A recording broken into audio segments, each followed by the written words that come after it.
გამარჯობა ხალხო, დავბრუნდით და დავბრუნდით შესვენების შემდეგ. ბოდიშს ვიხდით, რომ ამდენი ხანი ავჭალდით. ცოტა გაგვეწევა პაუზა, იმიტომ რომ ძალიან დატვირთული გრაფიკი გქონდა, ალბათ თქვენც მიხვდებოდით მაგას, იმიტომ რომ თამაშების საკმაოდ დიდი ნაწილი მე და ტაფსონასაც მივყავდა. მათ შორის. რა მოგეწონა მსოფლიო ჩემპიონატის ჯგუფურ ეტაპზე პირველ რიგში? ბურთი. მართლა? ანუ ბურთი არის პასუხი, რა მომწონს ბურთის გამო გადის ბევრი გოლი. ეს ნახევრად ხუმრობით რა თქმა უნდა. მომწონს ის, რომ ძალიან სანახაობრივი თამაშები არის. ხო, ჯაბულანის ადარებენ ამ ბურთს მაგის მიხედვით, რომ შემტევს უფრო მეტი უპირატესობა აქვს, ვიდრე მეკარეს. კი, კასპერ შმეიხელი იძახის მაგას. მაგაზე არავინ არ იტყვის უარს მეკარეების გარდა. კი, კასპერ შმეიხელის აზრით ეს ბურთი მოიგონეს იმისთვის, რომ ბევრი გოლი გავიდეს და მე ძალიან მისწორდება, რომ ბევრი გოლი გადის მსოფლიო ჩემპიონატზე. სტადიონები მომწონს, გარემო არ ველოდი ამერიკული საფეხბურთო კულტურისგან აი ასეთ აღმასვლას. და შესვენებები არ მოგწონს ალბათ. თუმცა მაგასაც მივეჩვიე რაღაც მხრივ. კი, ნახე 2 საათის ჩემპიონატი მახსოვს ვუზელათი რა ხასიათი გამიფუჭა. 2026 მსოფლიო ჩემპიონატი ჰიდრატაციის პაუზებით მეახსოვება, მაგრამ ეგრე ხასიათს არ მიფუჭებს. ხო, თან მაგდროს მუსიკასაც რთავე ხოლმე სტადიონზე და თუ ისეთი აუდიტორია შეკრებილი, რომ აყვება ამ მუსიკას და იმღერებს, ეგეც რაღაც მხრივ ალამაზებს იმ თამაშს. კი ბატონო, ხო და თან ძალიან დარხეული გრაფიკი გვაქვს ჩვენ ძალიან მძიმე, მაგრამ სასიამოვნო რამე არის და შუალედში ვისწავლე როგორ დავისვენო ხოლმე და როგორ დავისვენო გონება, ისე რომ თან სიამოვნება მივიღო. როგორ? ხვიზბოლით, რომელსაც ვიყენებ და რომელიც მეხმარება იმაში, რომ ტონოშიც ვიყო, რატო იცი? აბრალდებოდი და მაგით მე მართლა პასუხს ვეუბნები. მოკლედ დღეს შევაფასებთ ჯგუფურ ეტაპს, გამოვავლენთ საუკეთესო ფეხბურთელს, საუკეთესო მატჩს, საუკეთესო მომენტს, აღმოჩენას, იმედგაცრუებას. ამ ყველაფერს რომ შევაჯამებთ, მე როგორ ვილაპარაკებთ თითოეულ მე-16 ფინალზე, ზოგზე მეც, ზოგზე ნაკლებს და იმედია არ მოიწყენ ჩვენთან ერთად. და არ მოიწყინოთ ხვიზბოლთან ერთად, რომელიც გახლავთ ჩანს, რომ ძალიან კარგად გაერთოთ, გადაამოწყოთ თქვენი საფეხბურთო ცოდნა. ხარი დაუჭიროთ ამ ქართულ ინტელექტუალურ საფეხბურთო პროექტს, გახდეთ ლიდერბორდის მონაწილე, ლიდერი, მათ შორის და მიიღოთ ის პრიზები, რომლებიც თქვენ საფეხბურთო ზაფხულს უფრო საინტერესოდ აქცევს. ხო, აი, თამაშებამდე დროის გაყვანაში მე მაგრად დამეხმარა რამდენჯერმე ხვიზბოლი.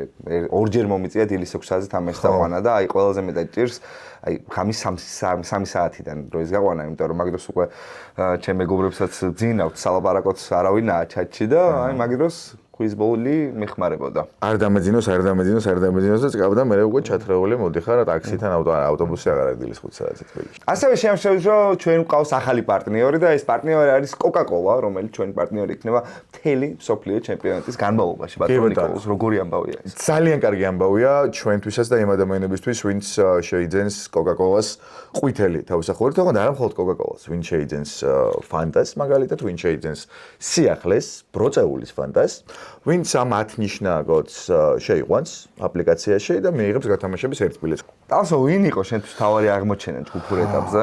რომელმა ფეხბურთელმა მოგხიბლა? მე დავიწყებ თუ გინდა. მიდი დაიწყე და მე მანამდე ვიფიქრებ, რომელმა ფეხბურთელმა მომხიბლა ყველაზე მეტად. მე წავიყვანე ჟონ მანზამბის თამაში, რომელიც არის ფრაიბურგის ნახევარმცველი. საყრდენად თამაშობს ძირითადად გერმანიაში, მაგრამ ნაკრებში აქვს სრულიად განსხვავებული როლი, ფლანგზე დარბის. კაცის მოტყუება შეუძლია, სხვა პოზიციის დაფარვა, შვენურად ურტყამს კარში და მაგრამ მომეწონა იქ ფეხბურთელი. სხვა ფეხბურთელებიც მომეწონა, მაგრამ მათი უმრავლესობა ისედაც ყავდა ნანახი იქამდე. და მე ხო ბუნდესლიგის დიდი მაყურებელი არ ვარ, შესაბამისად სულ რამდენიმე თიძე ჩამოსასვლელი მატჩი მქონდა მანზამბის მონაწილეობით ნანახი ძირითადად ევროპა ლიგაზე. და იქ ისევ ერახვთოვანდი. შვეიცარიის თამაში მიმყავდა ბოსნიასთან. და თამაშამდე როცა ვეცნობოდი ფეხბურთელებზე სიახლეებს, ყველაზე მეტად გამორჩეული ნაწილი ამ სტატიის ჰქონდა მანზამბის მიძღვნილი, წერდნენ რომ ვუნდერკინდს ეძახიან შვეიცარიაში. ვთქვათ ვუნდერკინდი არის თუ არა, არ ვიცი, მაგრამ ჩემი აზრით ამ მსოფლიო ჩემპიონატის მერე საკმაოდ ძვირად გაიყიდება პრემიერ ლიგისკენ აიღებს მე მგონი გეს. და ალბათ პლეი-ოფში იქნება სასტარტოს ფეხბურთელი გამოკვეთილად. თუ რა თქმა უნდა არ შეიფიქრეს რომ სკამიდან უფრო სასწრაფოა მაგალითად როგორც დენის უნდავი. მე გეტყვი მაშინ ვინ გამაოცა? მე გეტყვით ხალხო ვინ გამაოცა და ვიქნები უფრო შეუზღუდავი. ავიღებ ზოგადად no name მეკარეების კატეგორიას. ეგეთი მსოფლიო ჩემპიონატია. კი ეს ბურთი ასე უცნაურად დაფრინავს, მაგრამ ვისთვისაც არ დაფრინავს უცნაურად, ისინი ქმნიან შოუს და ხანდახან ამყარებენ რეკორდებს. როგორ არ შევეხო ვოზინიას?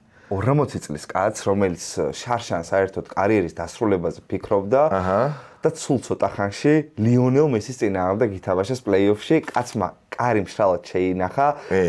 ტურნირის დაწყებამდე მთავარი ფავორიტი ვინც იყო იმის წინააღმდეგ, ანუ ესპანეთის ნაკრების წინააღმდეგ. ვოზინია მართლაც გამორჩეულია, მაგრამ მე ვოზინიაზე მეტად რომი მომეწონა. გამარჯობა. მან თუ არ მივდიოდი შენი აზრით. იმიტომ რომ ვოზინიასთან ერთად ელოი რომი უნდა დავაყენო, რადგან ვოზინიას სევები ცოტა უფრო გარომანტიზებულია, ეგეთი სირთულე ბურთები არ მოუგერიებია, მაგრამ რაც ელოი რომმა გააკეთა მაგალითად ეკვადორის ნაკრების წინააღმდეგ, იყო ჩემი აზრით საუკეთესო სამეგარო პერფორმანსი ამ ტურნირზე. გაიხსენეს ტიმ ჰოვარდის პერფორმანსი ბელგიასთან.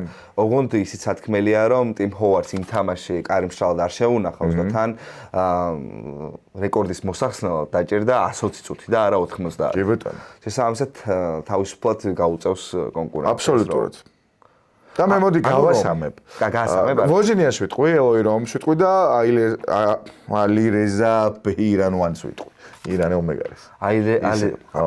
ალირეზა ბეირანოვანდი არის კიდე ეგეთი კაცი, რომლის თამაში უეჭველად გამახსოვრდებოდა ბელგიის ნაკრების წინააღმდეგ. კი, არჩეულებრივად ითამაშა, ბელგიის ნაკრები კი დიდად კარგად ვერ დამაგვრდა. ვერა, რა თქმა უნდა. ხო და ჩემთვის ეგ იქნება რა, აქამდე არავისთვის ცნობილი მეკარეების დასამახსოვრებელი გამოსვლები და ისტორიები, რომლებიც სოფლიო ჩემპიონატზე იქნება. იყვნენ ოღონდ კატასტროფული მეკარეებიც და ეს ერთ-ერთი კატასტროფული მეკარე ჩვენთვის კარგად ნაცნობი ზინედინ ზიდანის ვაჟი, ლუკა ზიდანი, რომელმაც 3 გოლი გაუშვა მესისგან, ხა 3 გოლში ვერ დაადანაშაულა, მაგრამ ზოგადად ამ ტურნირზე იყო ძალიან ცუდი და კიდევ უფრო ცუდი იყო ფერნანდო მუსლერა, რომელმაც ყველაფერი გააკეთა იმისთვის, რომ თვითონავის რეისი გაიუქმებინა ურუგვაის ფეხბურთის ფედერაციას და ცალ-ცალკე ასე გაეშვათ მილიონერი ფეხბურთელების სახლში. ადამიანურად თანაუგრძნო მუსლერას, ოღონდ მართლა, იმიტომ რომ რაც თავი მახსოვს მაგ მეკარეს ვუყურებთ და რაც თავი მახსოვს შეცდომას უშვებს ტურნირს.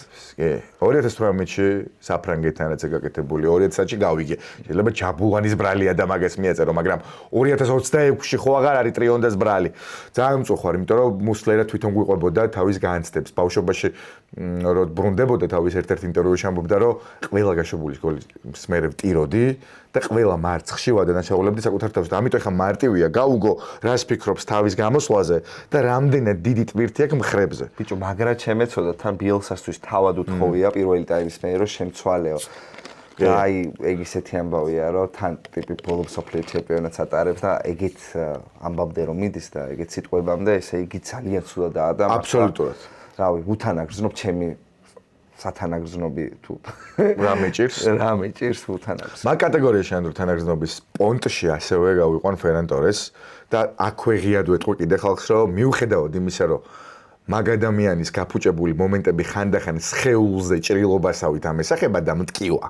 მართლა ვამბობ, არასდროს ფერან ტორესზე აუგი აღარ წარმომცდება, იმიტომ რომ გავიგე რას გრძნობს ფერან ტორესი, როგორც განიცდის და როგორ უჭირს. სანამ გემახსოვრება. სანამ გემახსოვრება, რომ ესე განიცადა ვარის დროს გოლის გაუქმება. შეიძლება ხალხმა არ იცოდეს და მოუყვეთ. ეგ არის საუდის არაბეთთან თამაში 4-0-ია. მეხუთე გოლი გაიტანა ფერან ტორესმა, თაფინი, უმარტივესი ცარიელ კარში, ერთი შეხებით და სანამ ვარი ამას ამოწმებდა, არ ვიცი ალბათ ერთი 40-50 წამის განმავლობაში ფერან ტორესი ჩურჩულებდა, ლოცულობდა და ნატრობდა, რომ ეს გოლი ჩათვლილიყო. ანუ ეგ ხო არაფერს არ უცვლიდა ხალხო ესპანეთს. აქ ხო ვერავითარი პოზიტივი ვერ ექნებოდა აროხას, რომ რაღაცა მეხუთე გოლმა შეცვალა გუნდის კონფიგურაცია და პოზიცია. პერსონალურად იმდენად უნდოდა ამ ტვირთის ჩამოშორება და იმდენად აისახება ფერან ტორესი ის, რასაც სოციალებში წერენ, რასაც ესპანეთში საუბრობენ, რასაც მარკას თუ ასის გარეკანზე არის, რომ ის ერთი თაფინი უცვლიდა ყველაფერს. თან ძალიან რთულია მაგ ტიპის შეფასება, იმიტომ რომ ურუგვაისთან მაგალითად ბოლო წუთებზე ესეთი მომენტი ჰქონდა. თვითონ შეიქმნა, თვითონ შეიგდო ეგ ბურთი და მან ჩანს, რომ კლასიც აქვს, მაგრამ დამაგვირგვინებულ ფაზაში ნერვიულობს აშკარად. მე მივხვდი, რომ ეს ტიპი ნერვიულობს. ეგ მომენტი რომ ნახე, შენ მიერ ნახსენები, სადაც ლოცულობს, რომ გოლი ჩაითვალოს, მანდ მივხვდი ამ ტიპის გონებაში საერთოდ. ეგ არის რა. რა ხდება. ეგ არის, ხო და ამიტომ მე ძალიან გამიხარდება ჩვენი არხის გამომწერები თუ ასე ემპათიურადაც შეხედავენ თუნდაც საყვარელი გუნდის ყველაზე ცუდი დამაგვირგვინებელი ფეხბურთელის მდგომარეობას და ფეხბურთში მაგცვლად შემოვიტანთ, რომ ეს ხალხი არ არიან რობოტები, ეს ხალხი ასე მექანიკურად არ მუშაობს. აქვს განცდები და რაღაც მომენტში ეს განცდები მიწაზე განაცხადებს. არსაიდან თანაგრძნობის ნომინაცია. თანაგრძნობა. ჩვენ გვაქვს დღეს თანაგრძნობის და ემპათიის გამოშვება და დალაიქეთ ეს ვიდეო თუ თქვენც თანაგრძნობა გამოძრავებთ. ხო, მაგისმა საერთოდ დაგვავიზდა ჩვენ განსაკუთრებით ვჭირდება ლაიქები და გამოწერები, იმიტომ რომ ეხლა ვიწყებთ ამ საქმეს და რა თქმა უნდა ჩვენთვის ისედაც мотиваციას წარმოადგენს აქ ყოფნა, მაგრამ თქვენი ლაიქები კიდევ უფრო გაგვიზრდის ამ мотивაციას. რა თქმა უნდა. კარგი, ვინ გაგიცრუა ყველაზე მეტად იმეთი? რაიმე საინტერესო თუ გაქვს გადანახული პიკად, მაშინ მე დავიწყებ. თუ არა და შენ დაიწყე, იმიტომ რომ ორი ნაკრები, რომელიც ალბათ საფეხბურთო აუდიტორიას არ სურდა რომ ჩარჩენილიყო ჯგუფში და მაინც ჩარჩა, არის ურუგვაი და თურქეთი. აჰა. მე წესტორი უნდა გასულიყო ჯგუფით. ორივეზე ძალიან დამწყებული. იმიტომ რომ ჩავწეროთ ვიდეო, გახსოვს როგორ გააცილეს თურქები ეგ ვანახეთ ხალხს და საერთოდ სხვა მოლოდინი ჰქონდა შენ განსაკუთრებით, იმიტომ რომ თურქული ფეხბურთის გულშემატკივარი ხარ, მე არა და დიდად არ მწყენია ეგ ამბავი, თუმცა ბოლო ტურში არდა გიულერმა კარგად ითამაშა, ბოლო ტურში მაინც მოახერხეს გამარჯვების მოპოვება და ოდენა უფრო პატიოსნად ჩავლეს. არ ვარ თურქული ფეხბურთის გულშემატკივარი, არდას გულშემატკივარი ვარ, მოდი ეგრე დაუპოზიციონირდები რა. ძალიან მევაწება არდა გიულერის თამაში, ულამაზესია და სადაც არ უნდა იყოს, მომწონს, როცა კარგ რაღაცებს აკეთებს. იქ პოლისიც როგორ ატყუებს აუტის ხასთან ბოლო თამაში ძალიან მაგარია. აუტა ბოლო თამაში კიდე ის ერთი გადმოტანა რო აქვს, აი დრაგ ფინტ, ბუსკეტსის ავით რომ მოაქვს რაღაცნაირად. ძალიან ლამაზი აქტები და ძალიან გულშემატკივრობდა თურქეთი იმედგაცრუებაა და მე მგონია რომ თურქეთის ნაკრების შემთხვევაში იმ წნეხმა იმუშავა ზუსტად როგორც გამოაცილეს და რა მოლოდინებით სამშობლოში შეიქმნა ამ ნაკრების მიმართ. ხო, ორნაირად შეიძლება მაგან იმუშაოს და ამ შემთხვევაში ნეგატიურად იმუშავა. კი, და თან გაიხსენე, რამდენი დარტყმა ჰქონდათ პირველ ორ მატჩში ჯამურად? 60-ზე მეტი. 60-ზე მეტი დარტყმა, თითქმის 4-მდე იქში და ყველა ლოგიკით გასატანი ერთი გოლი მაინც. ხო, ურუგვაი ეგეთ შემტევი არ ყოფილა. ურუგვაიში უფრო სხვა რამის ბრალი ამ გუნდმა წარმატებას რო ვერ მიაღწია. მარსელო ბიელსა ცოტათი overrated წვრთნელი ხომ არ არის. შეიძლება მაგაზე ფიქრი, იმიტომ რომ გასაგებია პეპ გვარდიოლა როგორც ახასიათებს მას, მაგრამ პეპ გვარდიოლა ბევრს ახასიათებს ეგრეს. სხვანაირი კაცია, უყვარს ადამიანის შექება. მაგალითად კუნაგუეროს რო დაემშვიდობა, მას მე ვერ ჩავანაცვლებო და მოიყვანა ერლინგ ჰოლანდი უკვე იცოდა ჰოლანდის ტრანსფერი. გვარდიოლა რა კაცი არის, ჩემი წაყვანილი თამაში რომ მოისმინოს ქართულად შეიძლება თქვას რომ მე მასში საქართველო და შექსპირი დავინახე. კი, იმიტომ რომ არა, მოიცა, ნახე რას ვამბობ, იმიტომ რომ გადააჭარბებს, რაღაც სიგიჟეს დაინახავს და იტყვის რომ ღმერთო, აბსონა ხო ამდენად შეუდარებელი. ეგ ტიპია, ეგ როჟა. მეხოთბეა? მეხოთბეა რა. გვარდიოლა ხუანმა იოზე და ბიელსაზე და კიდე ამ ხალხზე ვის გავს? შენ ანუ რო ცუდ კომპლიმენტია ეხლა. ძალიან მიხარია. ძალიან მიხარია თუ მაგაში გავს, აი ხოტბის შესხმაში მაგრა გავს და აბსონას პეპი. და თმა არ გვაქვს პეპ არც ერთს გილოცავ. და რაც შეეხება ბიელსას, მართლა ბიელსას ჩვენ გადაჭარბებულად ვაფასებთ. ეს უფრო ან რომ მასტერიოდა არის, ეს უფრო თეორეტიკოსია, დოგმატია, ვინც ვიღაც მწვრთნელებს მიცემს ინსპირაციას და შტაგონებას, ვიღაცებს ცხოვრების სხვა მეთოდებს დაანახებს, მაგრამ ბიელსა ვერასდროს ვერ იქნება ტიტულის მოგების არა თუ გარანტი, არამედ კანდიდატი. რადგან რაც მოუგია ოლიმპიადა, შიდა არგენტინული ჩემპიონატი, იქ ნიუელსის სტადიონს ქვია მაგის სახელი და კარგია და 2002-ში ჩააფლავა ყველაზე დიდი მოლოდინის მქონე არგენტინა. და მანდაც რაღაც პირადული თემები იყო, იმიტომ რომ ყველა თამაში სხვა კაპიტანი ყავდა არგენტინას, ორტეგაზე გააწყვიტა აწყობა მთელი სისტემის და მოკლედ სერიოზული შეცდომები აქვს ამ კაცს დაშვებული დიდ სცენაზე. ეხლაც, აი ერთი ფეხბურთელი რომ მითხრა ურუგვაის ნაკრებიდან, ვინც არ უნდა გადაიყიდო, თუ გინდა რომ წარმატებას მიაღწიო, არის ფედერიკო ვალვერდე, ხო? რომელს სულ არ უთამაში MVP-ს გახდა ამ ტურნირზე, მაგრამ გადაიყიდა მაინც ეს ვალვერდე. შეიძლება აქ ვალვერდეს ბრალიც არის რაღაც და იქნება ალბათ, იმიტომ რომ ვალვერდესთვის პირველი კონფლიქტი არაა ეს. და იქ ალონსოსთანაც ჰქონდა გაფუჭებული ურთიერთობა, იქ ჩუამენისთან, რაც მოხდა მაგაზე თელმა სამყარო მიცის. მაგრამ წვრთნელი როცა ხარ, უფრო შენ უნდა დაალაგო ეგ სიტუაცია და რაღაცნაირად იქნებ დაათმო ურთიერთობა თან ვალვერდე ერთ-ერთი ფეხბურთელი არ ყოფილა. 10-მდე მოთამაშე იყო. ყოველას ხო და ეგ არის. ფეხბურთში ხალხო კიდე რა ნიუანსები და რა ფაქტორები შემოდის, რასაც ხშირად ვერ ვუყურებ. ბიელსა არის ადამიანი, რომელიც საერთოდ ვერ ერკვევა ადამიანურ ურთიერთობებში და არც უნდა. სადილზე რომ მივდიოდეთ სამნი, მე ანდრო და ბიელსა და ვიყოთ ბავშვობის მეგობრები, წამოვა გაზეთს წამოიღებს, დაждდება და ჩვენთან კომუნიკაციის მაგალითად გაზეთს აიკითხავს. ხო და ეგ ვერ აისახება ვერავიზე კარგად. ესე ტურნირებზე, სადაც აი კემპია, ერთი თვე იქ უნდა იყო, ამ დროს ამშოვანია როგორი ურთიერთობა გექნება ფეხბურთელებთან, თვითონ ფეხბურთელებს ერთმანეთში, ძალიან კარგად ჩანს ეს ყველაფერი იტალიის ნაკრებზე გადაღებულ დოკუმენტურ ფილმში თუ სერიალში 2021 წლის ევროპის ჩემპიონობის მე. ძალიან კარგად ჩანს ეს ყველაფერი, როგორი კარგი ატმოსფერო იყო თვითონ იტალიის ბანაკში, რაც ძალიან დაეხმარა სკვადრა აზურას ევროპის ჩემპიონობაში, თორე იტალიას იქ საუკეთესო გუნდი არ ყოლია ეს შემადგენლობით, ფურცელზე ალბათ მე-5, მე-6 გუნდიც კი არ იქნებოდა, მაგრამ მოიგო. მაგრამ მოიგო და მარსელო ბიელსა ვერ მოიგებს ვერაფერს, რადგან ადამიანური ურთიერთობის ფაქტორს ფეხბურთიდან საერთოდ გამორიცხავს. უფრო დიდ მასშტაბზე ხო არ ყავს იმის გამაცრუებელი გუნდი? მყავს, შეიძლება შენს გაიკვირდეს, არ ელოდე იმას, რასაც ვიტყვი, მაგრამ ჩემთვის ამ ტურნირზე იმედგაცრუება არის ესპანეთის ნაკრები. მე მახსოვს ჩვენი მოლოდინი ამ ტურნირის დაწყებამდე და ჩვენ მეც და შენც ვახასიათებდით ორ ნაკრებს, რომელიც დანარჩენ 46-ზე წინ იყო. გამოკვეთილდა, ეს იყო საფრანგეთი და ეს იყო ესპანეთი. საფრანგეთმა ეს გაამართლა, ესპანეთმა საერთოდ ვერ გაამართლა. პირველ ტურში მე ვიფიქრე, რომ იამალის გარეშე ვერ თამაშობენ ფეხბურთს, მაგრამ აშკარად ლამის ეთყობა, რომ არ არის საუკეთესო ფორმაში. მიუხედავად ამისა, მაინც აქვს თავის ჰაილაითები, მაინც კარგად ითამაშა მეორე ტურში საუდის არაბეთის წინააღმდეგ, მაგრამ საუდის არაბეთი არ არის ტესტი რა. მანდ მივდივარ მეც, ანდრო. ჯანმრთელი არ არის იამალი. ეს ერთი აშკარად ჩანს, მე ასე მგონია განცდის დონეზე, მაგრამ ხალხო, ესპანეთი მუნდიალზე ჩავიდა როგორც პირველი ფავორიტი. გუნდი, რომელსაც აქ გამარჯვების, მოპოვების გამოცდილება, გუნდი, რომელიც არ შეცვლილა 2024-ის ევროს მერე, გუნდი, რომელიც ყველა გამოცემის ბუკმეიკერის, ყველა გულშემატკივრის თვალში იყო პირველი ფავორიტი, ახლა თამაშობს ისე როგორც 2018 წლის ესპანეთი. როგორც 2018 წლის ესპანეთი. კარგი. თუ მძიმე არ იქნება ძალიან. კაბო-ვერდესთან კოლაფსი, საუდის არაბეთთან პირველი მფრინავი 24 წუთი და მერე ზომიერზე მეტი პრაგმატიზმი, თავისი დასვენებით რის გაგება შემიძლია და ურუგვაის ნაკრებთან სრულიად მოუმზადებელი და იღბლიანი გუნდი. იღბლიანი, რადგან ალექს პაინეს დარტყმა არ გადის და ჩვენ მიერ ნახსენება იმედგაცრუება მან იმუშავა. ანუ ფერნანდო მუსლერამ. ურუგვაი სტრატეგიულად, ტაქტიკურად, ფიზიკურად და იდეით ესპანეთზე კარგი გუნდი იყო მაგ თამაში. მე არ ვამბობ, რომ ეს გუნდი შეიძლება ვერ გახდეს ჩემპიონი და პირიქით 19 ივლისს არ არის გამორიცხული 100 აწიოს ლამინ იამალმა, მაგრამ ამ ეტაპზე რაც ვნახეთ, ესპანეთი მე არ მომწონს. გოლი არ გაუშვია.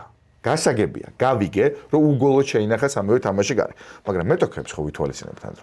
ვერ მიტოვებს მე ეს ესპანეთი იმ განცდას, რასაც მაგალითად 2024 წელს. ცოტა გადამწვარები ხო არ არიან ბარსას ფეხბურთელები? ბიჭო, წარმომიდგენია. იმიტომ მუნდიალზე ბაიერნის ფეხბურთელები დაფრინავენ, პარი სენ-ჟერმენის ფეხბურთელები დაფრინავენ, რეალ მადრიდის ყველა ვარსკვლავი მაგრა თამაშობს და ამ დროს ბარსელონას ფეხბურთელები, რავი, პედრის თამაში მოგეწონა შენ პირველ ტურში, მაგრამ პედრი ეს არის პედრი.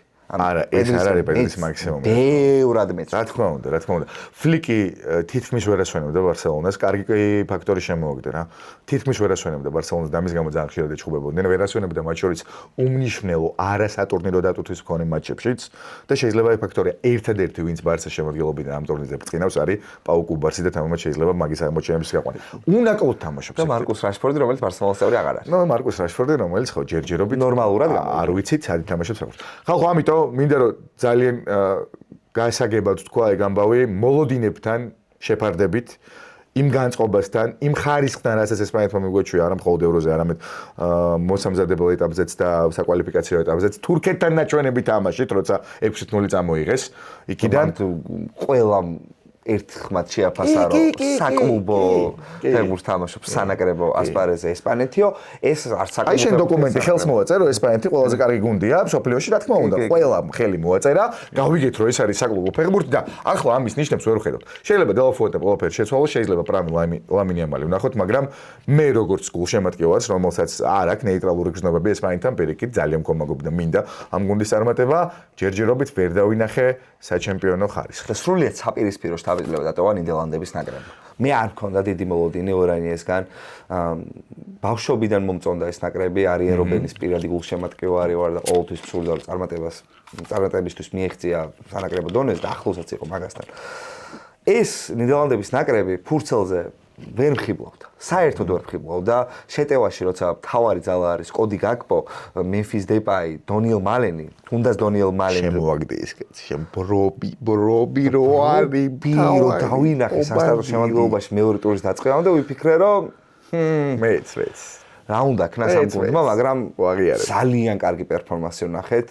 თან ისეთ მეტოქესთან როგორც არის შვედეთი, რომელსაც ყავს ალექსანდერ ისაკი და ვიქტორ იოკერესენ, პრემიერ ლიგის ორი გრანდის ფორვარდი ყავს შემადგენლობაში და დანარჩენებიც არ არიან ცუდები. დაცვაშიც კი ისაკიენი კარგი მცველია, ძალიან იტალიის სერიას ვინცადევნებს თვალს. ლინდელოფია მაგალითად მანდვე ადამიანი რომელსაც ყველგან შეუძლია. მაგ გუნდს გადაუარა ნიდერლანდებმა, მოიგო ძალიან მარტივად ჯგუფი, სასიამოვნო ფეხბურთი ითამაშა, შემტევი ფეხბურთი ითამაშა და მე პირადად აღმოჩენებში შეიძლება იქ გამომრჩა, მაგრამ გუნდს თუ გამოვარ მოვარჩევ, მინდა რომ გამოარჩიო ნიდერლანდების ნაკრები. ალბათ საერთო შეხედულება იქნება ისეთი, რომ ამერიკის ნაკრები ყველა ძალიან მოგვეწონა პირველ ორ ტურში თავისი სულთაფხუთავი პრესინგით, მეტოქის მესამეში, მეტოქე გუნდისთვის ძალიან ბევრი პრობლემის შექმნით, ტილმანით და სხვა კარგი ფეხბურთელებით, მაგრამ ნიდერლანდების ნაკრებმა სულ სხვა დონეზე გამაუცამე და საერთოდ ვერ ვფიქრებდი, რომ ეს გუნდი იქნებოდა ერთ-ერთი კონტენდერი მსოფლიო ჩემპიონობის, მაგრამ ეხლა უკვე მაგას არ გამოვარჩევ. კი, მიუხედავად საინტერესო ფრაზა მოვისმინე. ესპანეთის ნაკრებს დავუბრუნდეთ. თითქოს არ აქვს ნაკრების ვაიბიო. ეხლა არ არის მსოფლიო ჩემპიონატზე ერთ-ერთი პრობლემა. მსოფლიო ჩემპიონატზე რა თქმა უნდა პრობლემაა, მაგრამ არ ვიცი რამდენად არ აქვს ნაკრების ვაიბი. არ ვიცი. მაიჭვებს იგი ტელეფონტე ძალიან კარგი არის იმაში, რაშიც არ ვარგა ბილს, რაც ვილაპარაკეთ რა. ადამიანური ურთიერთობები და მუშაობა. თან აქ კულტურა, ეს ტიპები გაწვრთნა 19 წლამდე ნაკრებში, გაწვრთნა ახალგაზრდულ გუნდში, ოლიმპიურ გუნდში, მოიყვანა აქამდე მოვაგებინა ევრო და ახლაც აქ არის. უფრო მამის მშობლის ტაიპი არის ამათვის.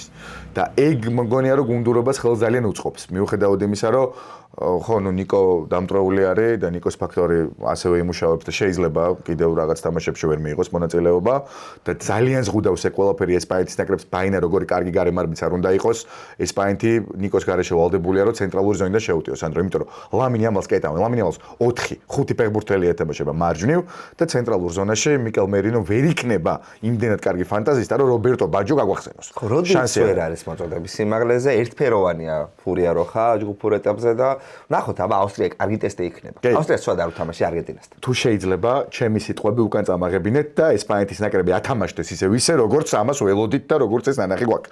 კაი, წავიდეთ ჩვენ. შემდეგ განზომილებას მივადგეთ და გადავაბიჯოთ. საუკეთესო ფეხბურთელზე რა სიტყვი? მე ორი ვარიანტი მაქვს და ძალიან კარგი პოსტი შეხვდა პირველი ტურის შემდეგ. ვინმე მუთხარით მესის და მბაპეს, რომ კატარის ფინალი დამთავრდა. იმიტომ რომ ისევ იმ ხოძე არის ორივე აქეთ ბაპე, იქით მესი, შენ ვიცი რომ ეს დაასახელებ და მოდი მე დავასახელებ ბაპეს. წაიყვანე. სამი თამაში მიიღო მონაწილეობა. ეგოისტურად არც ერთ თამაში არ უთამაშია, რასაც უწუნებდნენ, ყველა პრობლემა ყველა პრობლემაზე აქვს ნამუშევარი, ყველა პრობლემა გათვალისწინებული აქვს, როგორ მოაგვაროს, დაცვაში ჩამოდის, დემბელეს რა პასები დაურიგა ბოლო თამაში საერთოდ. დარტყმაზე ხო საუბარი ზედმეტია მარცხენათი გინდა მარჯვენათი გინდა საჯარიმოს გარედან შესვლა იქ ჩვენი ბზურს უკან და ოლისეს პასების გამოყენება ანუ ჯერ ოლისესთან შექმნა ძალიან მაგარი დუეტი მე დემბელესთან შექმნა ძალიან მაგარი დუეტი იქ დუეტს ყავს შერკის და სხვა მოთამაშეებიც მაგრამ ეს ნაკრები კილიან ბაპეს ირგვლივ ტრიალებს და ბაპე სოფლიო ჩემპიონატზე კიდევ ერთხელ გვაოცებს გაუთანაბრდა კლოზეს გატანილი გოლების რაოდენობით და ისეთი ტრაექტორიით მიდის რომ სულ მალე მოხსნის ალბათ მესის რეკორდს ამ მუნდიალზე იქნება ეგ თუ შემდეგზე არ ვიცი მაგრამ სადღაც ახლა თუ ტრავმასთან არ გვექნება საქმე, კილიან მბაპე იქნება სოფლიო ჩემპიონატების ისტორიის საუკეთესო მომართი. და რაც შეეხება მესის? მე ყველაზე ლამაზი ფინტი ჯერ მესიმდე გეტყვი რომ ამ მუნდიალზე მბაპეს გავნახე ერაყის ნაკრებთან თამაში ტრიალში რომ მიიღო ბურთი და შეიგდო საჯარიმოში. სასაული გოლი გაქონდა. მაგაზე ლამაზი მოძრაობა ჯერ მე ამ მუნდიალზე არ მინახავს, მომავალში არ ვიცი რა იქნება რა გაგვაცებს, მაგრამ მან დიყო და ყველაზე საინტერესო კომენტარი წავიკითხე მაგ ვიდეოზე, მიყვარს ზოგადად კომენტარების კითხვა ძალიან ბევრ საინტერესო აზრს ამოვიკითხავ ხოლმე და ადამიანს ეწერა რომ რა გაუცებთო რა ბურთით თამაშობს, ბურთით თამაშის გამო მაგითი გაუცება. მაშინ ანუ ფეხბურთში არაფერთ არ უნდა გაუცდე. და ერთმანეთს ეწერა რომ ჩემ ეზოში მგნელებით საკეთებენ მაგას. მართალია, მე ვეთანხმები story point არის აბსოლუტურად. კარგი, მე ჩემ goats შემოვუშვებ სცენაზე, თუ შეიძლება მოვითხოვ თქვენ ყურადღებას, წამოდეკით ფეხზე, ვისაც შეგიძლიათ და ტაში დაუკარით ლიონელ ანდრეს მესის, იმიტომ ვის გეგონათ? ვინ ფიქრობდით, ვის წარმოგედგეთ? გავიგე, პენსიაზეა, დაიმალა, 4 წელი იქ არ უთამაშია, როდრი დე პოლი ჩაიყვანა, ასე შემდეგ, MLS-ი გადააქცია თავის ბეზოს ჩემპიონატად, მაგრამ მოვიდა. ამას მესის არ აურჩევია ეს მეტოქები, მეგობრებო. იორდანია, ალჟირი და ავსტრია მესის ნებით არ ჩამჯდა რა არგენტინის ნაკრების ჯგუფში. ტოყოს დააჩია ალჟირის და ავსტრიას FIFA-ს რეიტინგი. ხო, მაგრამ რატომაც ხო ახლა გახდა ალჟირი სამოყვარულო დონის ნაკრები? რატომაც ხო რანგრიკი ახლა შარლატანი და ეს გეგენპრესინგი არაფერს არ ნიშნავს? მესიზე ვიდეო ჩავწერე და ვისაც არ უნახავს, აი აქ ნახოს თუ შეიძლება ეგ ვიდეო. მესიზე ვიდეო ჩაწერა ტაფსონო და მაგის მერე მე და ტაფსონო ერთადაც წავიყვანეთ. კიდე შეაგდო, ორჯერ შეაგდო, ჰეტრიკთან ძალიან ახლოს იყო, ნუ უბრალოდ პენალტი ვერ გამოიყენა და მე კიდე ჯარიმიდან შეაგდო და კიდევ ერთხელ გვათქმევინა, რომ ამ კაც ჯარიმების არ უკეთესად გამოდის, ვიდრე პენალტების რას იგიში. დაახლოებით თანაბარ დონეზე ვაყენებ მბაპეს და მესის ამ სამი თამაშის მიხედვით. ნუ კონკურენტების გათვალისწინებით და აი ყველა ფაქტორი რო შევაჯამოთ რა, მაგრამ აი თუ ვინმეს გამორჩევა შეიძლება მაინც მესის ან მაინც მესის საუწევი 39 წლის მესის მაინც პირველ ადგილზე 39-ის გახდა 24 ივნისს და ნიკო ტალეფიკო ამბობს რომ თამაშობს ზუსტად ისე როგორც ამას აკეთებდა 4 წლის წინ კატარში. და ლიონელ მესი თამაშობს გენიალურად და გენიალურობა არ გამოისახება მხოლოდ გოლებში. ყველაზე დიდი XG უპირატესობა აქვს. თითქმის 4. ანუ ეს საფეხბურთო მეცნიერება ელოდა რომ მესი გაიტანა 2 გოლს, გაიტანა 6. გასაგებია რომ ყველაზე ხშირად მესი გაყავთ ხოლმე დასაწყო პოზიციაზე, საერთოდ ყველა ფეხბურთელი რო ჩამოთვალდა შევადაროთ, მაინც სტატისტიკაც მოწმობს ამაზე. მაგრამ ამბობი უნდა გაიყვანა. ხულიან ალვარესი, რომელიც საშინაო ფორმაშია, თუ ლაუტარო მარტინეს, რომელმაც გუშინ შეაგდო პირველი გოლი საერთოდ მუნდიალებზე და ის პენალტი. კი ბატონო. მესი უნდა გამოვიყვანონ დასაწყო პოზიციაზე აუცილებლად. გაყავთ. და ეგ მეტოქე გუნდის ბრალი უფრო არის, რომ მესის აძლევენ. მაგხელა სიურცეს სიგიჟე. ანდრო ეგ მესის ბრალი ზუსტად ჩაი ეგ უნდა მეთქო რა. ანუ ყველამ ვინც მესს ეთამაშება, ყველა კომენტატორმა, ყველა ჟურნალისტმა თუ ასე შემდეგ იცის რომ წავა და თავის ამ ზონა 14-ს მოძებნის. დადგება საჯარიმოსთან, მაგრამ ამიხსენით ეგ მაგია როგორ მოძებნის ამ ზონა 14-ს, ანუ საჯარიმოს მისადგომებთან ადგილს, სადაც რატომღაც ყოველთვის რჩება იდეალურ პოზიციაზე, ყოველთვის არის მარტო და ყოველთვის განალაგებს კორპუსს და სხეულს ისე რომ თავისი მარცხენა მოიქნიოს ისე როგორც მოიქნია, რა ვიცი, მაგალითად ალჟირთან ან აუსტრიასთან. როგორ აკეთებს ამას? მე არ ვიცი. იმიტომ რომ ვერ ხვდები, ვერ გავუგებ ლიონელ მესის საფეხბურთო. მე რო ავხსნა მესი ამას როგორ აკეთებს, მაშინ მაგ ტიპის საფეხბურთო ინტელექტი მაქვს და მე არ მაქვს მაგ ტიპის საფეხბურთო ინტელექტი. ძალიან არ მინდა რომ პათეტიკური ვიყო, მაგრამ მართლა უცხოპლანეტელივით თამაშობს. მართლა უცხოპლანეტელივით თამაშობს ამ ასაკშიც და აი სრულიად გულწრფელად გეუბნებთ ამას, ჩემთვის უბრალოდ აუხსნელია თან ისე ემთხვევა რომ მესის 3 თამაშიდან 2 იყო დილის საათებში რა, თან ვერც ვერავის რო ვერ უზიარე ბაზრს და ფიქრს მაგ დროს სახლში ზიხარ და უბრალოდ პირველი თამაშის მე დავდიოდი, ანუ აქეთ-იქით დავდიოდი რომ ეს რა ხდება თქო და ვოისებს უგზავნით ჩემ მეგობრებს რომ გაიღვიძებთ თქო მეთქი ეს რა გამას. დაგხვდეთ ეს ყველაფერი. იძაჩებს მათ შორის რა ეკნა იმასაც დილის სამსახურში იყო დასრული რა. კარგი, არ გამოტოვოთ ლიონელ მესის თამაში სეტან და სპორტსა, იმიტომ რომ კაცმა არ იცის, რამდენი თამაში გრჩება ამ ფეხბურთელისგან. დათვლილი არის, რომ აი ქვიშის საათი იწურება, რჩება ძალიან ბოლოს სოფლი იყოს და იქნები თამაში 53 წლის ასაკშიც 2030 წლის მუნდიალზე, რომელიც იწყება არგენტინაში. იქ რა ლამაზი კადრი იქნება, რომ მესი 53 წლის მესი გამოვიდეს და ბოლოჯერ ითამაშოს მუნდიალზე. კაი, ჩარჩეს, დაჟე ჩარჩეს ჯგუფში. მე ვერ წარმოვიდგენი არგენტინის ჯგუფში ჩარჩეს 2030 წელს მით უმეტეს, მაგრამ მონუმენტალი წარმოიჩინეს საურზე. მესი გამოდის და ამას აკეთებენ. ღმერთმა ჯანმრთელად დავყოფოს, მესიც. ბანერები წარმოიდგინიან, რომ მარადონას ნახატები, მესის ნახატები, ის ყველასგან განსხვავებული არგენტინული ინჩადა და კულტურა, ეს თვალის ხაღალდები გადმოყრილი. ყველაფერი თეთრი ლენტები აუცილებლად, თეთრი ლენტები გადმოყრილი. ეგ კადრის ანახავი მაქვს. მაგრამ არ ვიცი. ანდრო ის როგორ ხანგრძლივობას თხოვს ახლა ამერიკის სოფლიოზე, ჩრდილო ამერიკის სოფლიოზე არგენტინელი ჟურნალისტი, რომელიც აშუქებს მისთვის მე-18 მსოფლიოს. 90 რამდენი წლის 11-ის. მაკაია მარკესი. სასწაული მომენტი იყო, სკალონიმ რო უთხრა, არასდროს არ გავცემდი ამ ინფორმაციას, მაგრამ ხოლო ჩემთვის შემიძლია ვთქვა, რომ მესი არ დაიწყებს სასტარტო შემადგენლობიდან, მაგრამ შემოს გამიტა. შაუთ-აუთ მარსელო ბიელსას, რომელმაც ასევე არის ჟურნალისტებთან კომუნიკაცია. ლეანდრო პარედესის თამაში არ მოგიწონა, ანდრო? ძალიან ბიჭო, ძალიან. დედი ფუტბოლისტი აქტივი. დედი და ვერ მოხვდება ზირითადში. გადავიდეთ მე-16 ფინალზე და თხლად მიმოვიხილოთ, ეხლა სრულ ანალიზს ვერ შემოგთავაზებთ, მაგის დროც არ ქონდა, იმიტომ რომ რამდენიმე საათის წინ მორჩა არგენტინის თამაში და დასრულა ჯგუფური ეტაპი. მოხუცები გვიმტკიცებიან, რომ ისევ არის მათი ადგილი მსოფლიო ჩემპიონატზე, 40 წლის ლუკა მოდრიჩი დაუპირისპირდება 41 წლის კრისტიანო რონალდოს. 81 ჯამური ასაკი და ორი ფეხბურთელი, რომელიც 40 წლის ასაკშიც, ანუ თითქმის ნახევარ საუკუნეს მიტანებულები არიან საუკეთესოები თავიანთ გუნდებში. და ეს მოცემულობაა მე მგონი. ანუ საუკეთესოები არის. ჩვენ იმას არ გულისხმობთ, რომ ვიტინიას 41 წლის კრისტიანო რონალდო ჯობია ახლაც. ან ბრუნო ფერნანდეს, რომელიც გახდა პრემიერ ლიგის სეზონის საუკეთესო ფეხბურთელი და რეკორდსმენი, ხო? მაგრამ ამ სოფლიო ჩემპიონატზე 3 თამაშის მიხედვით არც ლუკა მოდრიჩი ჯობია, რომელიმე ხორვატი, არც კრისტიანო რონალდუს რომელიმე პორტუგალი. ეგრე მგონი, მე თუ მკითხავთ ჩემი აზრით პორტუგალიის ნაკრების გულშემატკივარი მაგას არ ისურვებდა, რომ რონალდუ იყოს ამ მოცემულობისთვის გუნდის საუკეთესო, რატომ? ანუ რაღაცა არასწორად მუშაობს. ანუ ის ხალხი, ვისი იმედიც ჰქონდა, ვისგანაც მოელოდნენ სხვაობის შექმნას, ამ დაკისრებულ საქმეს ვერ ასრულებდა. მეცაც გეტყვი მესიძეც არის სურვებდნენ ალბათ არგენტინელი გულშემატკივრები, რომ დღემდე საუკეთესო იყოს.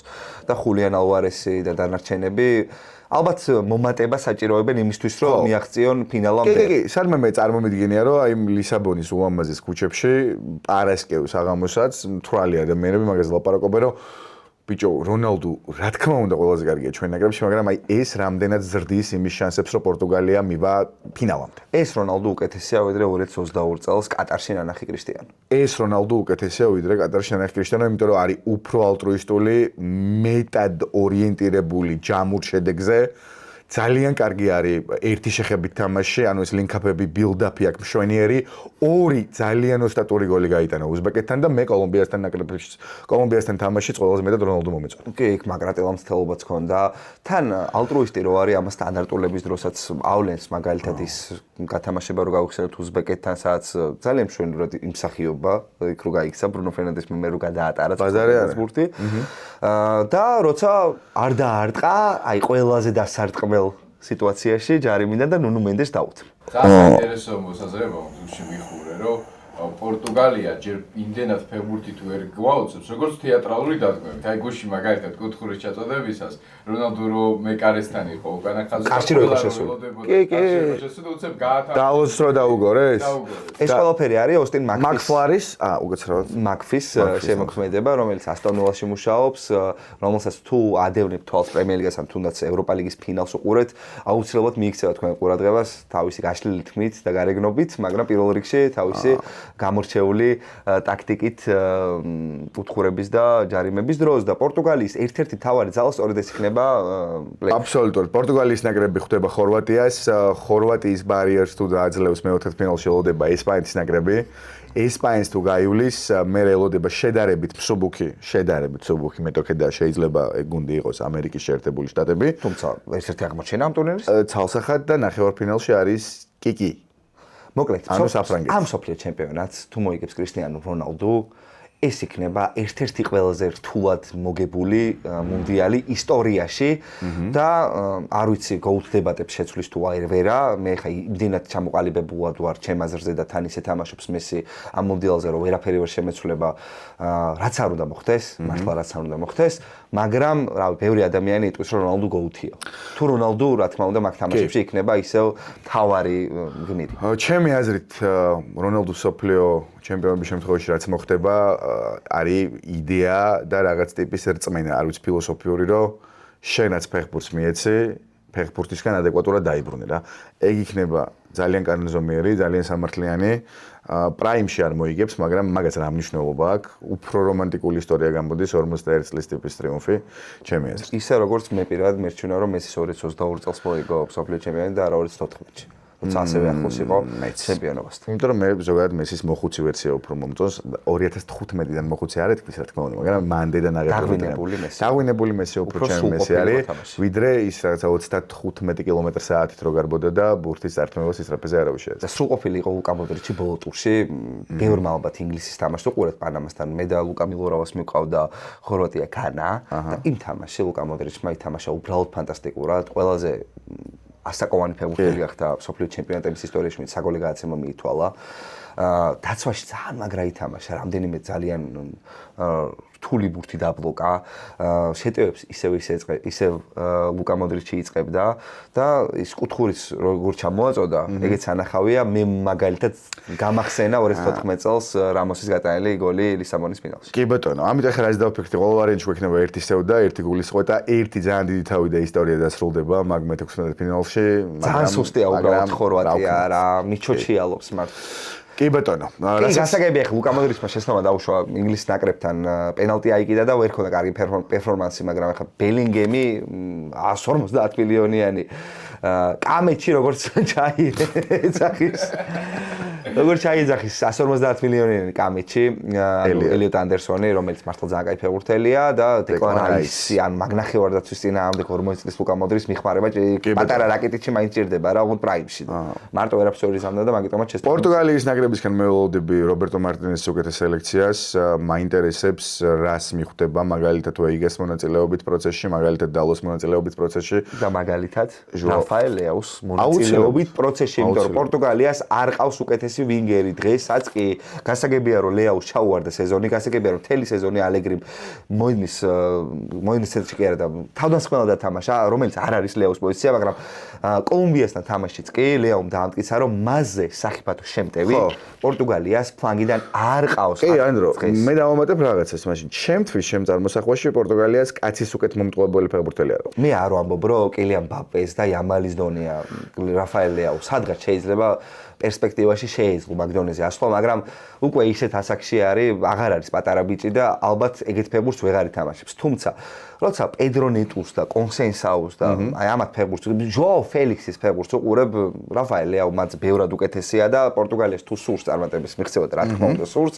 ჩემს ლეაუ მეტად უნდა გამოიყენოს. მოკლედ რობერტო მარტინეს ჩვენ ხელთათმანი ვესროლე და დანარჩენი ახლა არის რობერტო მარტინესზე დამოკიდებული, რადგან მარტო ჰიმნის კარგად სიმღერა, მათ შორის უცხო ენაზე, ბევრს არაფერს არ ნიშნავს. არ გვიხსენებია ჩვენ საერთოდ ბრაზილიის ნაკრები და კარლო ანჩელოტი და ერთ-ერთი ყველაზე საინტერესო დაპირისპირება მე-16 ფინალში არის ბრაზილიასა და იაპონიას შორის. თან ახლა ისეც აკავშირებს ამ ორ ქვეყანას ბევრი რამ, მაგალითად იაპონელები ამბობენ რომ ყოველი მეხუთე იაპონელი არის ბრაზილიის გულშემატკივარიო. ზიკო აკავშირებს მაგალითად ასევე ანდრო ამ ორ ქვეყანას.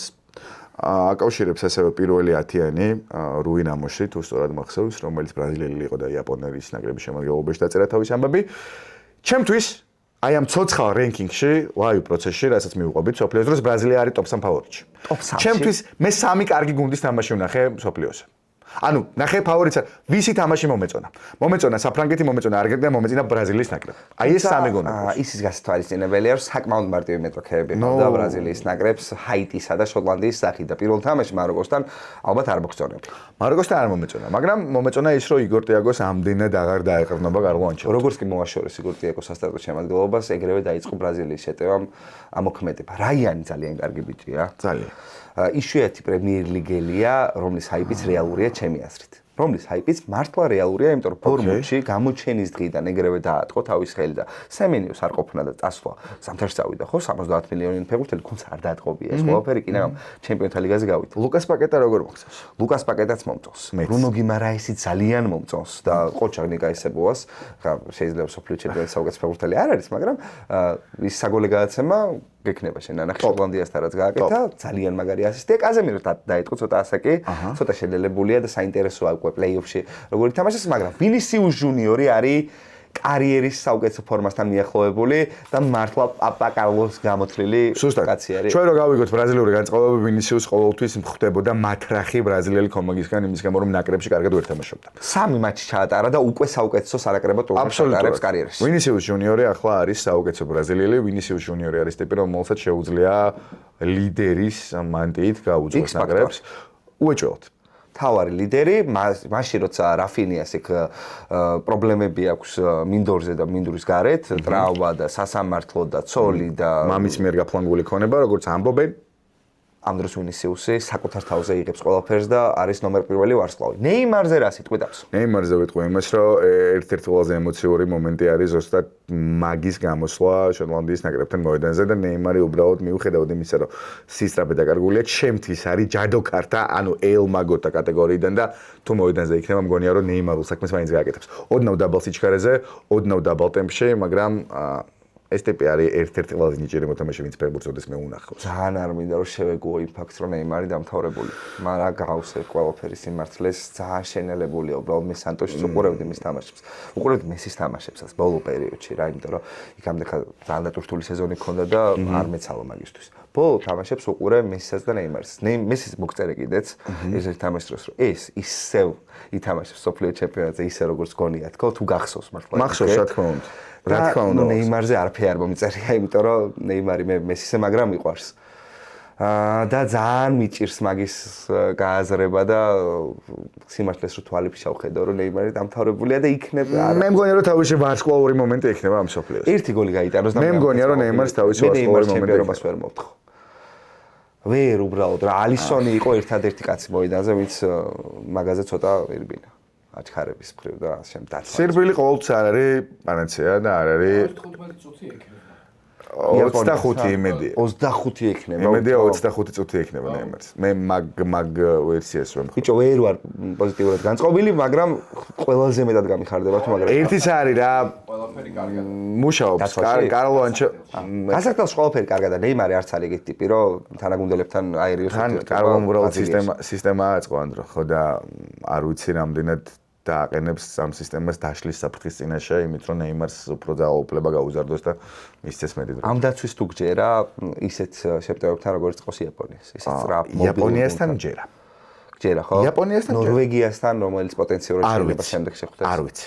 ძალიან რთულია რა, იმიტომ ფლანგელები ცუდ ფორმაში არიან კი არა და რავი დანილო, ანუ დანილო 2026 წელს სოფლიო ჩემპიონატზე რო თამაშობს. როჟერ იბანესი კიდე კაი. როჟერ იბანესი. აი მუსლერები არიან რა და არ ვიცი ხა ბეგენი რა სიზამენ ძალიან გაუჭერდებათ ნებისმიერ სწრაფ ვინგერთან.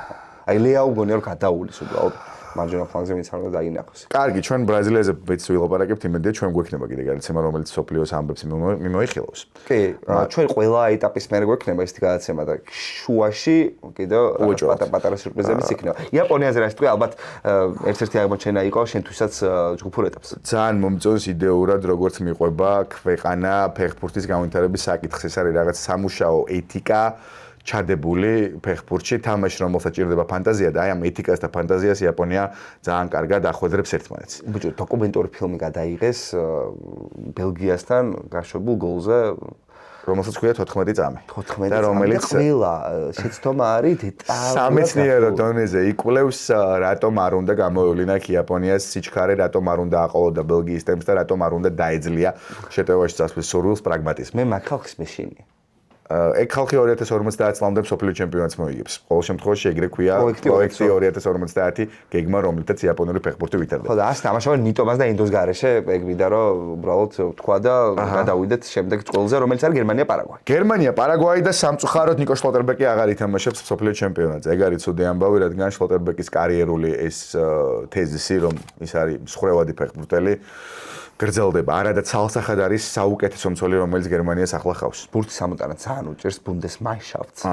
გასაგებია რომ ვუსიალა ძალიან მაგარი დუეტია, ვირცის და მუსიალაც ორივე ფანტასტიკური ფეხბურთელები არიან და გერმანიის ნაკრების მიმართ სიმპათია თუ გამაშინა სწორედ ამ ორი მოთამაშის გამო, მაგრამ არც ერთი არ არის კარიერის საუკეთესო ფორმაში და მათ გარეშე ძალიან გაუჭირდება გერმანიის ნაკრებს მეოთხედფინალში გასვლა, იმიტომ რომ პოტენციურად თუ პარაგვაის ბარიერს გადალახავს ნაგელსმანის გუნდი, ეგრევე შეიჯახება საფრანგეთს და საფრანგეთთან მე გერმანიის წარმატების ვარიანტებს ვერ ხედავ. ხედავს სავარაუდოდ ფელიქს მეჩა მაგ ვარიანტებს, რომელიც ჩემთვის უნდათან ერთად არის ამ ტურნირის ერთ-ერთი მთავარი აღმოჩენა.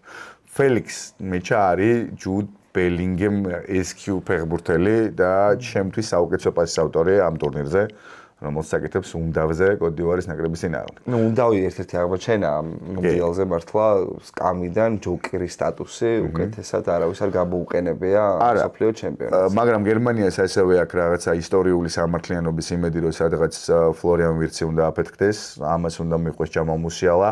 ჯერჯერობით გერმანია არის იმედების და პოტენციალების გუნდი. აქამდე ნანახი თამაშით ჩვენ მანშაფტის ფეხბურთი ალბათ არ გვაძლევს იმის თქმის აბაბს, რომ საფრანგეთთან გვექნება ძალიან თანაბარი თამაში. საფრანგეთთან მაშინ დაჭირდებათ დაცვის შეცდომო პერფორმანსი, იმიტომ რომ უშესთომოდაც რომ ითამაშონ, მაინც გაუტანთ საფრანგეთი. ოლისეს არ წაუვა თამაში ბაპესაო, ბაპეს არ წაუვა თამაში დუესაო, დუეს არ წაუვა თამაში შერკისაო. დემბელე ბარკოლა. დემბელე არც მეხსენებია და არც ბარკოლა და იქ შოინა შეიძლება ჩუამენიმ გაიგას, რომელიც ასევე გამორჩეულ ფორმაში, ამიტომაც სერიოზული ფავორიტი მგონია საფრანგეთი შვედეთთანაც და გერმანიასთანაც და ნოიერიც ვეღარ არის, ნოიერი უკვე დიდი ხანია და აქრივაც ახლა ეგ დროს ჰეროიკული პერფორმანსი გჭირდა მეკარის. ეგ არის ზუსტად ეგ უნდა მეთქვა ანდრო ჩვენ ხო ვსაუბრობთ ახლა რაღაცა მოხუცების რეპორტაჟი თუ თამაში გვაქვს რა რომ მოდრიჩი, მესი, რონალდო ამას აქ შეახერხებენ მაინც მაქსიმუმის გამოძებნას და სხეულსაც ფიზიკასაც ისე გადააწყობენ რომ რაღაც გაახერხონ, მაგრამ როცა მეკარე ხარ ამას აქში 10 ჯერ უფრო რთულია როგორმე თავი დაზოგო და ის სტანდარტი შეინარჩუნო რაც ხალხი მიეჩვევა, იმიტომ რომ რეფლექსი გიძველდება. რეფლექსი ძველდება. ნაბიჯების გადადგმა გიჭირს, როცა ნოიერი ხარ წინ გამოსვლაზე დაასწრო მეტოქეს უფრო რთულია, იმიტომ რომ ვეღარ ხარ ეგეთი მოქნილი და ნოიერს შეუძლია რომ რაღაც სამი ფანტასტიკური ბურთი მოიგერიოს, მაგრამ შეუძლია გაუშვას ისაც რეალთან გაუშვა ბოდიში. არ დაგიულერმა როცა გაუტანა და აი კონცენტრაციას ვეღარ ინარჩუნებს 90 წუთის განმავლობაში და მიჭირს წარმოდგენა გერმანიის წარმატების ვარიანტები. ჩემთვის არის აი ასეთი საკმაოდ მოზრდილი ზომის კითხვის ნიშანი დი მანშაფტ. მე მომწონდა გერმანია 2024 წლის ევროპის ჩემპიონატზე, მაგრამ მომწონდა პირველ რიგში ტონი კროუსის გამო. ტონი კროუსი არის ეგეთი ფეხბურთელი, რო წავიდა, უფრო დავაფასე და მე მგონია რომ მარტო არ ვარ და უმრავლესობა ეგრე ხართ რა. კროუს როცა ვერ უყურებთ, უფრო ვაფასებთ, ვიდრე როცა ვხედავთ რა. და ეგ ძალიან მაგრამ მეტყოლებს თვითონ ფეხბურთელსაც. ტრადიციონალურად დელ ბოსკეს არ უძღავს რამე ფრაზე კროუსი თორე რაღაც ეგეც. ჩემზე კარგად ჩამოყალიბე და უეჭვე. არა ბუსკეტსი გაუჩერე რომ. ხო, რო ხედავ რა. კაი. ვიზე არ გვილაპარაკია და ვიზე იყო სალაპარაკო. ოქროს თაობა. ბელგია თუ უნდა მომიყვანო თავი დამანებ. არ გინდა? თავი დამანებ. არა, ოქროს თაობაზე ვკითხავ. დებრუინმა გაიტანა თავის გოლი და ლუკაკუმაც გაიტანა. კარგი გოლი გაიტანეს ხო შორის დებრუინმა. იქამდე ძალიან ბევრჯერ სცადა, ძალიან ბევრჯერ დაარტყა, მაგრამ უნდა თვითონაც რომ გაიტანა და გამიხარდა, მაგრამ ამ ჯგუფიდან მე მეკონა რომ ნარნარით გავიდოდა ბელგიის ნაკრები და როგორ იწვალეს ბიჭო. მაგრამ მაინც გავიდა რომელი ადგილით? პირველი ადგილით გავიდა ახლა ჯგუფში ყავდა ეგვიპტე, ახალი ზელანდია და ირანი და აი აქედანაც თუ არ გავიდა პირველი ადგილით ბელგია დებრუინით და დოკუთი რომელიც ძალიან კარგი ვინგერი არის და რავი, ბევრად ჩამოვარდება საკას? არა. მე წარმომიდგენია რომ არა. ჩემ გონებაში თუ პირადი რეიტინგი მაქვს, საკას არ ჩამოვა, უფრო მაღლა არის. ხო, ინგლისი და საკა შეხვდება დემოკრატიულ კონგოს. ინგლისის ნაკრების ერთი თამაში გამოტოვე მეგობრებო. აი მართლა გეუბნებით, სულ მაგ 4 თამაში გამოტოვებული ამ ჯგუფურ ეტაპზე, ერთი გამოტოვე ხორვატიის ნაკრებთან. და ჰეითერებიან, ფანებიან, ყველაიანა ხალხი დამკვთა და მეუნება რომ შენ ნომერ პირველი ფავორიტის თამაში გამაზეო. ესო საუკეთესო ინგლისია რაც გვინახავსო, ამ გუნდისგან სოფლიო ჩემპიონობას ველოდებითო, აი თურმე რატო დატოვა ტრენტი და რატო დატოვა პალმერიო, ხო ცოდნია ტუხელს რას საკეთებსო, აბაო ის საუთგეითიო ძლივს მოვიშორეთო, აი ბიჭებო, მეთქე და ჩავრთე მეორე თამაში. დამკვთა საუთგეითი. დამკვთა იგივე ინგლისი, რაც დავტოვე, არაფერი სხვაობა საერთოდ, ბელინგემი და კეინი თამაშობენ ისე, მაგრამ რაისი ნაკრებში და ეგ ისეაც მოცემულობა იყო და ეგ ისედაც ნანახი ქონდა ჩვენ წინადი ტურნირებზე. მე გადავხედე საერთოდ შეფასებებს და დამხვდა ტუხელის ასისტენტის კომენტარები პირველი ტაიმის შემდეგ. თურმე მაგრად გაუკრიტიკებია ყველა თამაშის მერე საკუთარი გუნდი. მერე რიჯეიმსი დაიმტვრა და ახლა რიჯეიმსი რო დაიმტვრეოდა ეგ ყველა მიცოდა თვითონ რიჯეიმსმაც და ამ კაცმა გეგმა ბედ მაინც არ წაიყვანა ტრენტ ალექსანდერ არნოლდი ჩალობა წაიყვანა და ქვანს აყავს და ნახოთ ერთი ქვანსა და ჩალობა რას იზამენ პაპეს და გამორჩეული ვინგერების წინააღმდეგ. რა ვიცი, მე ეს ინგლისი არ მომწონს ხო. ეს ახლა კონგოსთან შეიძლება არ გამოჩნდეს და მათ შორის არც მექსიკასთან. წა ჩემს მაგრა გაუჭირდება თუ მექსიკა გავა. იმიტომ რომ აზტეკაზე მოუწევს ინგლისს თამაში. სიცხეში ჰავა მექსიკელებისთვის ბევრად უფრო მისაღები მაღლა. ნუ ხო და ინგლისს შეიძლება მაგრა გაუჭირდეს მაგ თამაშს და მან შეიძლება უკვე დაეთყოთ ტრენდს არ ყოფნა, იმიტომ რომ ამ გუნდს მომენტები შექმნა უჭირს და მომენტების ერთ-ერთი საუკეთესო შემქმნელი განსაკუთრებით თავის პოზიციაზე არის ალექსანდერ არნოლდი. გასაგებია რომ საუკეთესო მცველი არ არის თავის პოზიციაზე, მაგრამ 26 კაციან განცხადში მოხვედრას იმსახურებდა. ასე რომ შეიძლება ტრენტის წყელა ინგლისი ისევ უტიტოვოდ დატოვოს და ფეხბურთის სახლში ვერ დააბრუნოს. ხო, რაღაც ეგეთი. რა დაგვრჩა ჩვენ მე მგონი გრანდებიდან. ყველაზე მადი საღმძვრელი აფიშა მე-16 ფინალში და დავასრულოთ ნიდერლანდები მაროკოს წინააღმდეგ, სადაც 55-45-ია ჩემთვის ძალთა ბალანსი ორანიეს სასარგებლო. ხო და აი მე მოდი მაგდენს აღარ ვიძრომიალებ და 50-50-ზე ვიტყვი პირდაპირ, იმიტომ რომ ჩემს მართლა ეგრე არის. მე მომეწონა ნიდერლანდების ნაკრები, მაგრამ მე მომეწონა მაროკოს ნაკრებიც, თავისი საიბარით. აი ჩემთვის აღმოჩენა არის საიბარი. მე მის ფეხბურთი ამ დოზით არ მქონდა. მქონდა ჰაილაითები ნანახი, ის ბაიერში ითამაშეს მომდევნო სეზონიდან და აღმოჩენებში მინდა რომ საიბარი ჩამიმატო ჩაირა. აღმოჩენებში თუ მაგას ჩაუმატებ ჩაი, მე იცი რა მინდა ჩავიმატო? მინდა ჩავიმატო, რომ ამ მუნდიალის საუკეთესო სამწვრთნელო გადაწყვეტილება არის ისმაილ საიბარის გაფორვარდება და ცენტრში დაყენება. არც მეტი, არც ნაკლები საუკეთესო, რადგან ეს ტიპი თავისი ბუნებით და ცხოვრებით გარემარბი ახლა დგას ცენტრში და ყველა თამაში გააქვს გოლი და ყველა თამაში არის ულამაზესად შედეგიანი. მაგრა ითამაშა მაროკომ ჯგუფურ ეტაპზე, დაიმსახურა ამ ბარიერების გადალახვა და ნიდერლანდებთან მიუხედავად იმისა, რომ დილის 5 საათზეა თამაში, მე მგონია, რომ ძალიან ბევრი მაყურებელი ეყოლება ამ თამაშს, იმიტომ რომ ფეხბურთი ვისაც რეალურად უყვარს, შეუძლებელია, რომ ეგ სიამოვნება მოიკლოს თუ რა თქმა უნდა რაღაც საოცარი საქმე არ იქნება. არა, ორი ძალიან კარგი გუნდი, ჩემთვის ორი გუნდი, რომელიც ერთმანეთს რაღაც მხრივ ძალიან გავს და მაროკო და ნიდერლანდურ ფეხბურთს აქვს საერთო ხაზები.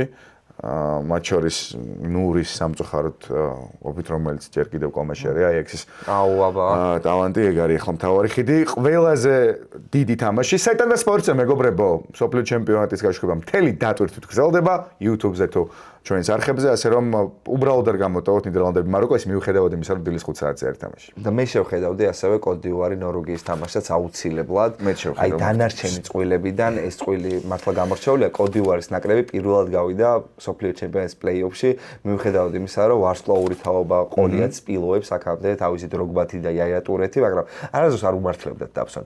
2006 წელს მოხვდნენ არგენტინასთან და ჰოლანდიასთან ერთად ჯგუფში, 2010 წელს მოხვდნენ ბრაზილიასთან და პორტუგალიასთან ერთად ჯგუფში, 2014 წელს დამატებულ წუთებზე აიკიდეს პენალტი საბერძნეთის წინააღმდეგ და ის მახინჯი საბერძნეთი გაძვრა მერე ჯგუფიდან და მერე კი გამოაგდეს. და ეხა პირველად დიომანდეთი და დიალოთი კესით გავიდნენ პლეი-ოფში და ითამაშებიან ნორვეგიას, რომელმაც თუ მინდორზე ვერ მოახერხა ფრენა საკმარისად.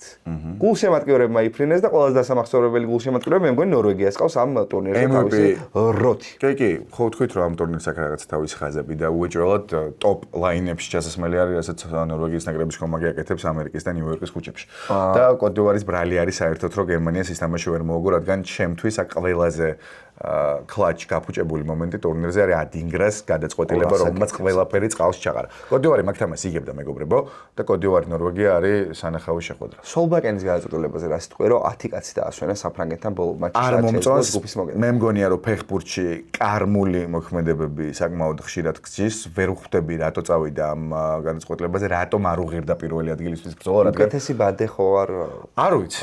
აი არ ვარ დარწმუნებული რომ უკეთესი ბადეა, ნახე, იქიდან ბრაზილია და მე ხო და რატო არის უკეთესი ეს? ნუ იქით საფრანგეთი იყო.